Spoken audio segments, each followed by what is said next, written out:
One of the most important things you need to consider with virtual reality, particularly in this era of COVID, is to think about how you're going to manage hygiene. And so here I have 5 tips for you as you think about that problem.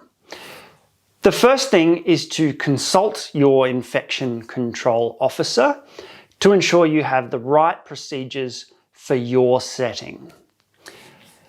The second recommendation is to replace the fabric components on the virtual reality headsets with non-porous alternatives, and this will make cleaning much easier.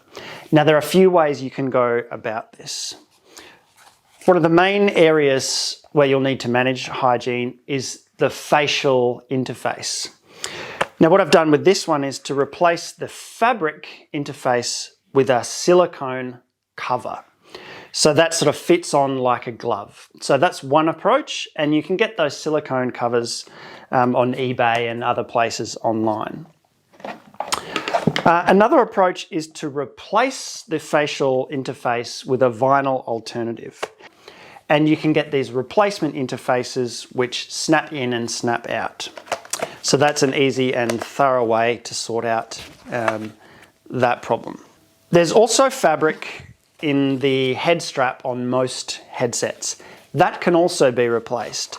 So you'll see that this headset is the same as this one, but on the Oculus store that the headset came from, this alternate plastic head strap was an option. Also has the advantage of being very easy to adjust, but certainly much easier to clean. Recommendation number 3 is to disinfect the equipment between each and every use. So you can get a hold of your hospital disinfectant wipes, for example, and wipe down all of the surfaces on both the hand controls and the headsets themselves. My 4th recommendation is to screen users for communicable diseases and perhaps also to screen them for immunocompromise. And they might be 2 groups of people that you decide not to use virtual reality with just purely because of that risk. That will be something that you will have to assess, of course. And my final recommendation is to consider using disposable facial coverings. So that looks like these. And they go over the ears like this, look a bit like you're going to a masked ball. But I would stress that these should be used in addition to other hygiene practices and not as an alternative.